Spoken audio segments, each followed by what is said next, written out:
Hi guys good morning सन्चै हुनुहुन्छ होला नि। म चाहिँ अब के भन्नु त्यस्तै छ मेरो त होइन।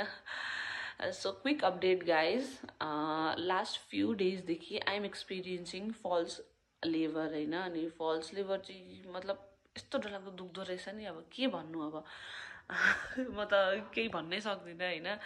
1 मिनट जतिको लागि दुख्छ होइन, तर यस्तो डरलाग्दो दुख्छ। अब 1 मिनटभन्दा ज्यादा दुख्दैन, तर त्यो 1 मिनट चाहिँ नि अब आफूलाई यस्तो लामो टाइम लाग्छ होइन। अन्त यस्तो डरलाग्दो दुख्छ, एकछिन दुख्छ। अनि अब जस्ट इन केस त्यो दुखाइ चाहिँ फ्रिक्वेन्टली आयो होइन, अनि अब कम्ती टाइम डिफ्रेन्सको बिचमा आयो भने चाहिँ आई हेभ टु रस होइन। तर अब अहिलेसम्म त्यस्तो भएको छैन। भोलि मेरो डक्टरसँग अपोइन्टमेन्ट पनि छ होइन। अन्त केही त्यस्तो भएको छैन। तर आज बिहान पनि के भयो भन्दाखेरि चाहिँ नि आँखा खोल्ने बित्तिकै यस्तो डरलाग्दो दुखिरहेको रहेछ भुँडी त होइन। अन्त एकछिन अब जाती भइहाल्यो, त्यहाँदेखि एकछिन सुतेँ, अब मतलब एकछिन ढल्केँ होइन, बा फेरि रिपिट हुन्छ कि भनेर। तर थ्याङ्कफुल्ली अब अहिले चाहिँ रिपिट भएन होइन, आएन फेरि त्यो। अब 10-15 मिनट यस्तै ढल्केँ होइन, तर आएन। त्यही भएर छिटो भिडियो बनाएको के हो। So guys just giving you heads up होइन।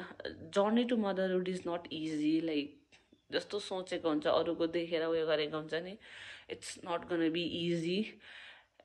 अब के भन्नु, कस्तो के भन्छ, आफ्नो दुःख आफैसँग छ भने जस्तै हुँदो रहेछ होइन। अन्त अब अरूले एक्सपिरियन्स गरेको र आफूले एक्सपिरियन्स गरेकोमा निकै डिफ्रेन्स हुँदो रहेछ हो। सो त्यति नै भन्नु थियो।